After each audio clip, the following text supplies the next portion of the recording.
जय हिंद दोस्तों। राजस्थान गवर्नमेंट ने नहीं, राजस्थान कर्मचारी चयन बोर्ड ने राजस्थान राज्य पथ परिवहन निगम के तहत में 500 कंडक्टरों की वैकेंसी का नोटिफिकेशन जारी करा है। दोस्तों, यह वीडियो आपके लिए बहुत ही महत्वपूर्ण है। इस वीडियो में हम जानेंगे कि इस पद के लिए क्या क्या योग्यताएं रखी गई है, कौन कौन से डॉक्यूमेंट चाहिए, कब इसका एग्जाम होगा, एग्जाम्स का प्रोसेस क्या रहेगा, साथ ही फॉर्म अप्लाई करने से लेकर फाइनल सिलेक्शन तक की पूरी प्रोसेस इस वीडियो में जानेंगे। तो दोस्तों, इस वीडियो को पूरा देखें, बिल्कुल भी स्किप नहीं करें। चलिए दोस्तों शुरू करते हैं। दोस्तों, नोटिफिकेशन है राजस्थान कर्मचारी चयन बोर्ड जयपुर द्वारा। दोस्तों, इन्होंने परिवहन चालक सीधी भर्ती 2024 का नोटिफिकेशन जारी करा है। दोस्तों, 2024 में वैकेंसी था, उसका नोटिफिकेशन उन्होंने जारी करा है। बात करें टोटल पदों की, तो इसमें दोस्तों परिचालक यानी कि कंडक्टर वैकेंसी है, जिनके 500 पदों का इन्होंने नोटिफिकेशन जारी करा है, जिनमें से गैर अनुसूचित क्षेत्र के 456 और अनुसूचित क्षेत्र के 44 वैकेंसी का इन्होंने नोटिफिकेशन निकाला है। आप देख सकते हैं। वेतनमान की बात करें तो दोस्तों, इसमें पे मैट्रिक्स लेवल 5 के आपको वेतनमान फिक्स रखा गया है। आयु की बात करें तो 1/1/2026 यानी 1 जनवरी 2026 को आयु की गणना की जाएगी, जो कि आपका 18 साल से 40 साल के बीच में दोस्तों आपकी एज होनी चाहिए। साथ ही बात करें दोस्तों शैक्षणिक योग्यता की, तो मान्यता प्राप्त माध्यमिक शिक्षा बोर्ड से सेकेंडरी परीक्षा उत्तीर्ण यानी कि 10th पास इसमें रखा गया है। दोस्तों, क्या रखा गया है? 10th पास इसमें रखा गया है। साथ ही आपको परिचालक का लाइसेंस व बेज अनिवार्य है। तो दोस्तों, इनके बारे में हम पूरी जानकारी आपके सामने है। अब थोड़ा बात कर लेते हैं दोस्तों, इसका पंजीयन करने की क्या प्रोसेस है इसके अंदर में। तो दोस्तों, इसमें दिया हुआ है पंजीयन करने की अवधि। तो ऑनलाइन आवेदन पत्र एवं पंजीयन शुल्क कब से? 27/3/2025 से। कब से हो रहा है दोस्तों? 27/3/2025 से 25/4/2025 के बीच में आपको रात्रि 2309 बजे तक फॉर्म भरने जा सकते हैं। आवेदकों को सलाह दी जाती है कि अंतिम तिथि का इंतजार किए बिना निर्धारित समय सीमा के भीतर ऑनलाइन आवेदन करें। परीक्षा का माह एवं स्थान की बात हो रही है। बोर्ड द्वारा परिचालक के उक्त पदों पर भर्ती परीक्षा हेतु विस्तृत सूचना बोर्ड की वेबसाइट एवं प्रेस कॉन्फ्रेंस विज्ञप्ति के माध्यम से अलग से दे दी जाएगी। बोर्ड के पास परीक्षा की दिनांक एवं स्थान में परिवर्तन करने का अधिकार सुरक्षित है। वो अगर इन्होंने एक बार डेट को फिक्स कर दी एग्जाम की, उसके बाद में भी वो परिवर्तन कर सकते हैं, बोलना चाह रहे हैं। दोस्तों, एक इसी वैकेंसी का नोटिफिकेशन इन्होंने जो जारी करा है, फुल नोटिफिकेशन, उसके बारे में हम लोग पूरी विस्तार से बात करते हैं। आगे बात करते हैं दोस्तों इसके बारे में। नई चीज क्या है जिसका हमने अभी डिस्कस करा है, उसके अलावा क्या है। दोस्तों, अब बात करते हैं पात्रता एवं शैक्षणिक योग्यता के कुछ मुख्य बिंदु है उनके बारे में। तो दोस्तों, पहला पॉइंट है मान्यता प्राप्त बोर्ड से सेकेंडरी परीक्षा उत्तीर्ण होना चाहिए, जिसकी हमने पहले चर्चा कर ली है। साथ ही ये भी बात कर ली कि परिचालन का लाइसेंस एवं बेज आवश्यक है। परिचालक है, इसका लाइसेंस और बेज आवश्यक है। इसमें दिया हुआ नोट, ये नोट दोस्तों हमारे लिए महत्वपूर्ण इसमें दिया, इस भर्ती हेतु निर्धारित शैक्षणिक योग्यता एवं परिचालक लाइसेंस एवं बेज आवेदन पत्र प्रस्तुत करने की अंतिम दिनांक को पूर्ण होनी चाहिए। यानी इसकी जो लास्ट डेट है फॉर्म भरने की, जो लास्ट डेट है, अंतिम तिथि है, उससे पहले के आपके होने चाहिए दोस्तों। साथ ही बात बोल रहा है अन्यथा आवेदन की अंतिम दिनांक के बाद शैक्षणिक योग्यता एवं परिचालक लाइसेंस एवं बेज प्राप्त करने वाले अभ्यर्थियों को इस भर्ती हेतु पात्र नहीं माना जाएगा, ये बोल रहा है। यानी कि इसकी अंतिम तिथि है, उससे पहले आपको इस भर्ती का जितने भी ये चीज मांगा है, क्या आपका एजुकेशन क्वालिफिकेशन का जो सर्टिफिकेट है वो, साथ ही लाइसेंस और बेज, ये तीनों से पहले का बना हुआ होना चाहिए। यानी कि 25, इसका अंतिम तिथि जो है 25/4 है।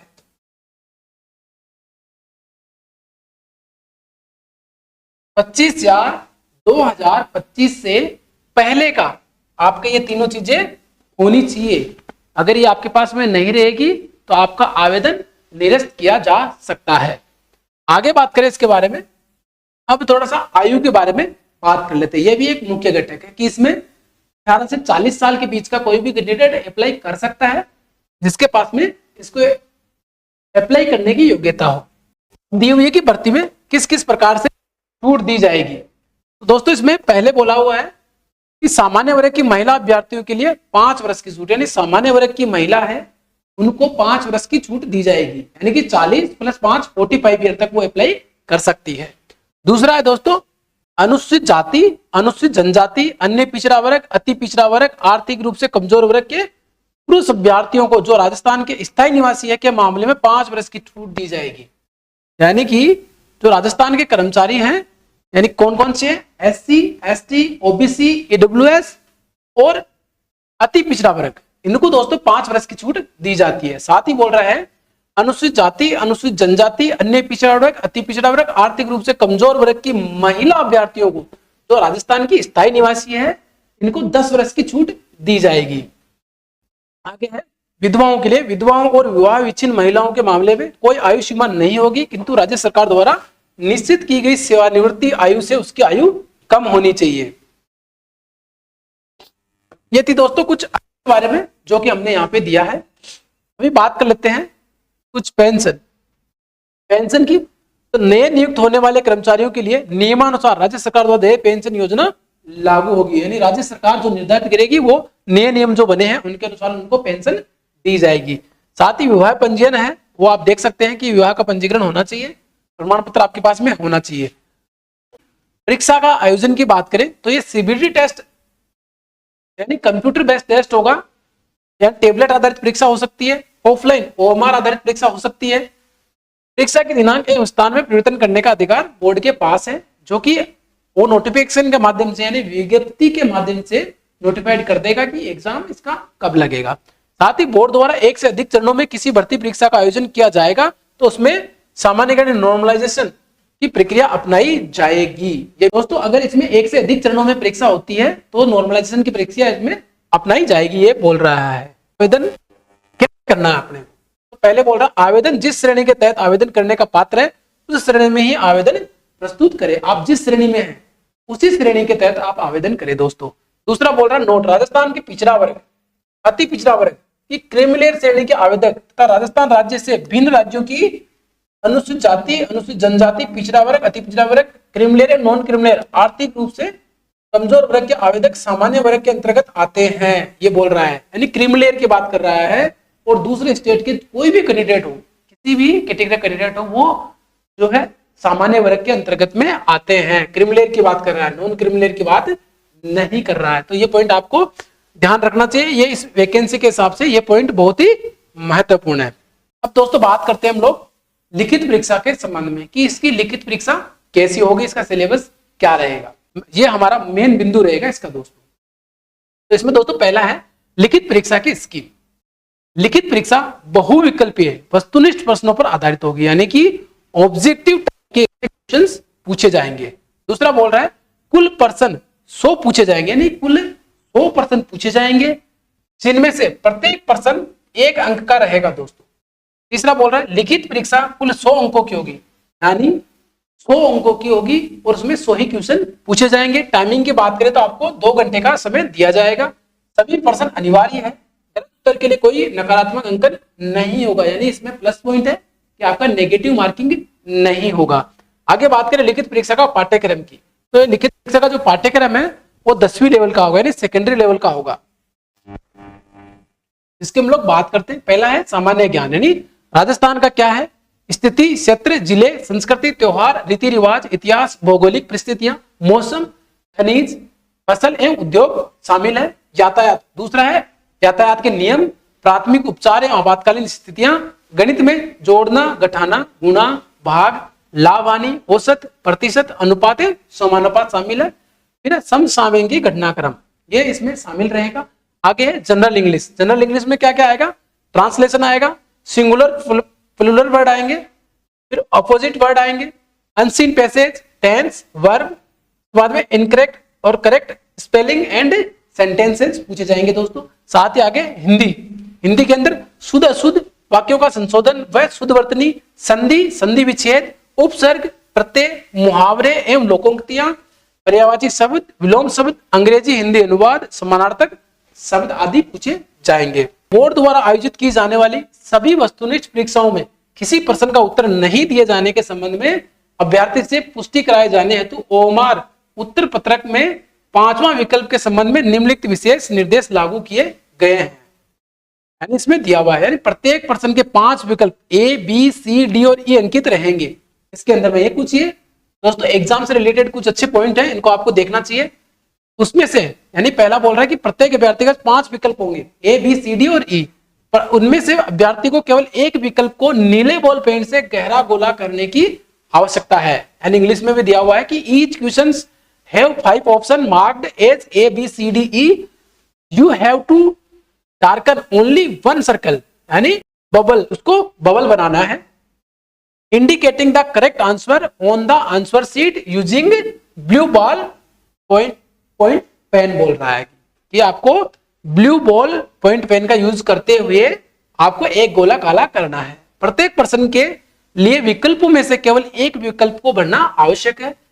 यदि अभ्यर्थी द्वारा किसी प्रश्न को हल नहीं किया है तो उसके लिए 5वां विकल्प ई को गोला गहरा करना होगा।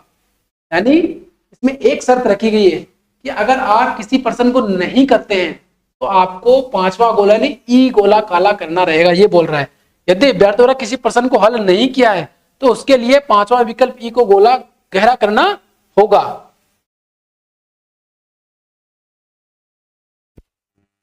यदि 5 विकल्पों में से किसी को भी गहरा नहीं किया जाता है तो ऐसे 10% प्रश्नों तक प्रत्येक प्रश्न के 1/, अंक घटाए जाएंगे। यानी कि अगर आप 5वां गोला, कोई प्रश्न आपने नहीं किया है तो उसका 5वां गोला काला करना है, और अगर आप नहीं करते हैं तो आपको 1/3 काटा जाएगा 10% तक। प्रश्न पत्र हल करने के बाद अभ्यर्थियों को यह सुनिश्चित करना होगा कि उसने प्रत्येक प्रश्न का एक गोला गहरा भर दिया है। इस हेतु निर्धारित समय के बाद अभ्यर्थियों को 10 मिनट अतिरिक्त समय दिया जाएगा। इस हेतु निर्धारित समय के बाद अभ्यर्थी को 10 मिनट अतिरिक्त समय दिया जाएगा कि वो गोला काला करता रहे।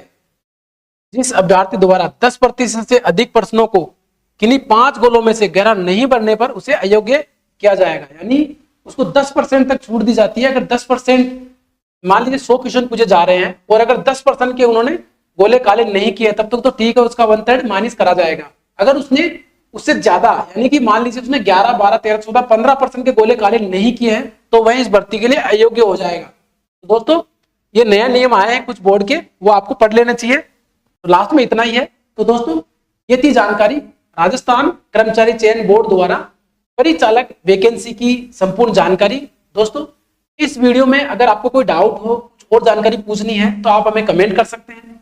साथ ही दोस्तों अगर ये वीडियो आपको अच्छा लगा हो तो प्लीज इसे लाइक करें और ज्यादा से ज्यादा लोगों के पास शेयर करें। साथ ही हमारे यूट्यूब चैनल बलवीर फौजी ऑफिशियल को सब्सक्राइब करना ना भूलें। साथ ही बेल आइकन को जरूर दबाएं ताकि आने वाले वीडियो का नोटिफिकेशन आपको मिलता रहे। दोस्तों आपसे एक अनुरोध है, हमारा दोस्तों इंस्टाग्राम, टेलीग्राम, व्हाट्सएप और यूट्यूब पे भी हमारे पेज और हमारे चैनल्स हैं, उनको दोस्तों आप लाइक और ज्वाइन करें। उनके ऊपर इन वैकेंसी से संबंधित हम लोग जो है दोस्तों वीडियो और भी पोस्ट, छोटी छोटी पोस्टें हम लोग अपलोड करते रहते हैं ताकि वो आपको मिलती रहे। मिलते हैं दोस्तों अगले वीडियो में, तब तक के लिए धन्यवाद। जय हिंद, जय भारत, वंदे मातरम।